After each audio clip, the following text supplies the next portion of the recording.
Olá, amigos do canal Redemptores Mater. Sejam muito bem-vindos. Se é a sua primeira vez aqui, receba a nossa acolhida. Convidamos a se inscreverem no canal, clicar o seu joinha e ativar o sininho, ajudando o canal a prosseguir na sua missão de levar a todos o conhecimento da Palavra de Deus. Hoje queremos nos deter na famosa passagem em que Jesus ensina a não misturar as coisas que são de Deus com as da sociedade humana. Ouçamos. O texto é de Mateus, capítulo 22, versículos 15 a 21. Naquele tempo, os fariseus fizeram um plano para apanhar Jesus em alguma palavra. Então mandaram os seus discípulos, junto com alguns do partido de Herodes, para dizerem a Jesus: Mestre, sabemos que és verdadeiro e que de fato ensinas o caminho de Deus. Não te deixas influenciar pela opinião dos outros, pois não julgas um homem pelas aparências. Dize-nos, pois, o que pensas. É lícito ou não pagar o imposto a César? Jesus percebeu a maldade deles e disse: Hipócritas, por que me preparais uma armadilha? Mostrai-me a moeda do imposto. Levaram-lhe, então, a moeda. E Jesus disse: De quem é a figura e a inscrição desta moeda? Eles responderam: De César. Jesus então lhes disse: Dai, pois, a César o que é de César, e a Deus o que é de Deus. Nos capítulos anteriores do seu evangelho, Mateus vinha descrevendo conversas de Jesus com os fariseus e chefes do povo, em que, estando todos no templo, ele conta várias parábolas nas quais alerta aqueles homens de que, se eles o rejeitarem e aos seus apóstolos, enfrentarão o julgamento divino. Jerusalém acabará por ser destruída e um novo povo de Deus virá. Muito enraivecidos, os chefes enviam seus discípulos para fazer Jesus cair em uma armadilha. Apresentando uma moeda ao Cristo, perguntam-lhe se é lícito pagar impostos a César ou não. Percebendo as segundas intenções, Jesus os manda mostrarem a moeda com a qual seria pago o imposto. Então vem a sua pergunta sobre de quem é a imagem e a inscrição, e a sua resposta: dai a César o que é de César e a Deus as coisas que são de Deus. Qual é o significado dessa armadilha em que os fariseus tentaram envolver Jesus? Ora, se Jesus responde sim, é lícito pagar imposto a César, pode ser acusado de ser um simpatizante romano. No primeiro século, havia forte oposição de muitos grupos judeus, como os zelotas, que se opunham veementemente à ocupação romana de Israel. Viam os cobradores de impostos judeus como o equivalente dos pecadores gentios, em conluio com as forças de ocupação do Império Romano. Portanto, se Jesus respondesse sim, é preciso pagar impostos a César, ele podia ser acusado de ser um simpatizante romano e então desentender-se com seus contemporâneos judeus.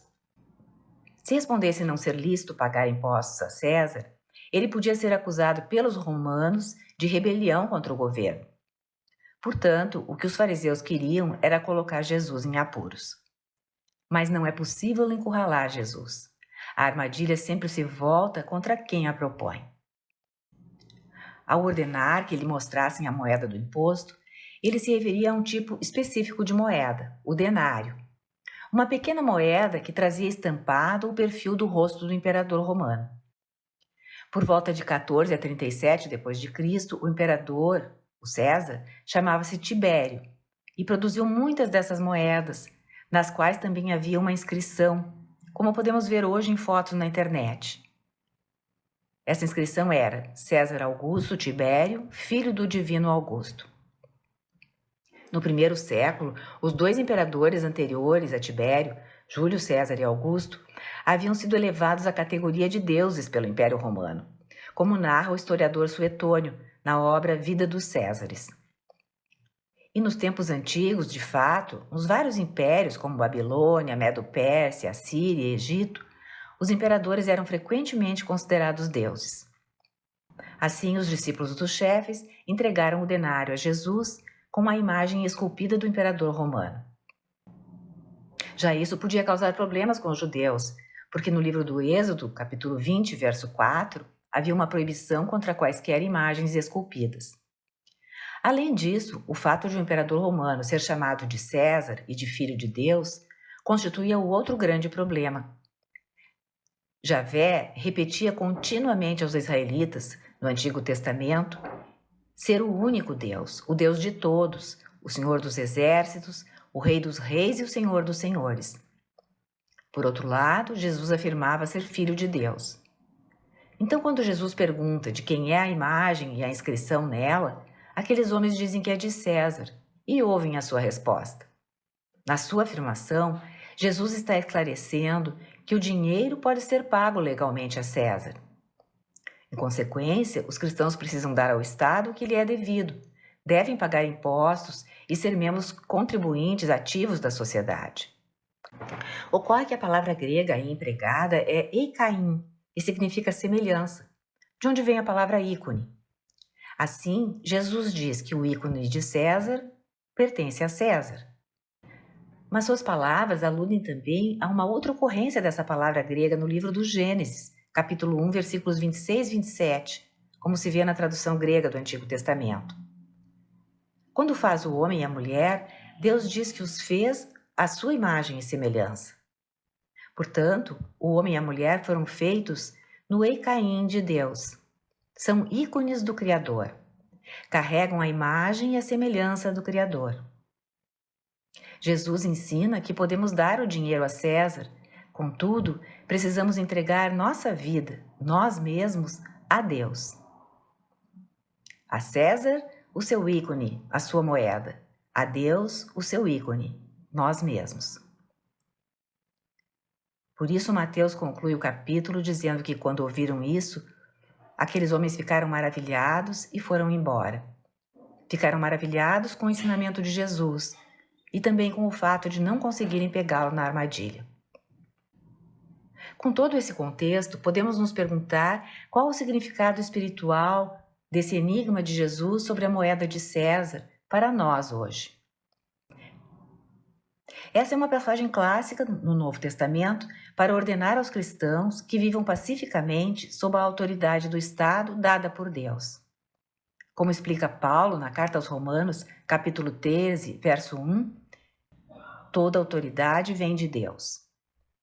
Novamente, nas duas cartas de Pedro, o apóstolo ordena aos cristãos que rezem pelo imperador, que peçam a Deus que ele abençoe seus governantes e os conduza ao conhecimento da verdade, para que também possam ser salvos. Podemos recorrer ainda a uma tradição da Igreja que está em São Lourenço de Brindisi, um dos doutores da Igreja. Ele comenta sobre esta passagem, escrevendo: a cada um deve ser dado o que lhe pertence. Este, certamente, é um julgamento cheio de sabedoria e instrução celestial, pois ensina que a autoridade é dupla, tendo um aspecto terreno e humano e um aspecto celestial e divino. Ensina que temos um duplo dever de obediência, as leis humanas e a lei de Deus. A moeda com a imagem e a inscrição de César deve ser entregue a César, e aquela que tiver o carimbo divino, a sua imagem e semelhança, deve ser dada a Deus. E continuou o santo: trazemos a marca da tua face gloriosa, ó Senhor. Somos feitos à imagem e semelhança de Deus.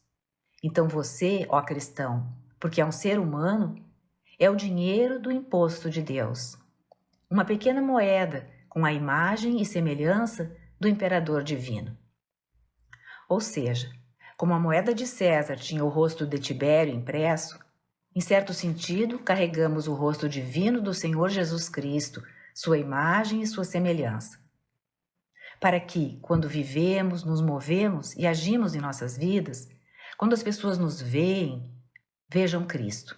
Quando nos ouvem, ouçam Cristo. E embora às vezes possamos ser tentados a pensar que não valemos muito, por assim dizer, São Lourenço afirma que se pode ser apenas um centavo no grande esquema das coisas humanas, mas somos um centavo que traz a imagem do divino. Pertencemos àquele que é o Senhor do universo. Não há, portanto, razão para termos medo ou para ficarmos abatidos. Se entregamos nossos bens ao Estado, temos de entregar as nossas vidas a Deus, que está acima de tudo, não apenas dos chamados deuses do mundo, mas de todos os reis, presidentes, governantes, imperadores e primeiros ministros.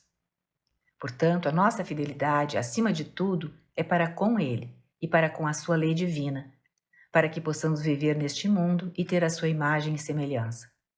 Cumpramos a lei humana, a não ser que seja contrária à lei divina. Então, é a esta que devemos obedecer.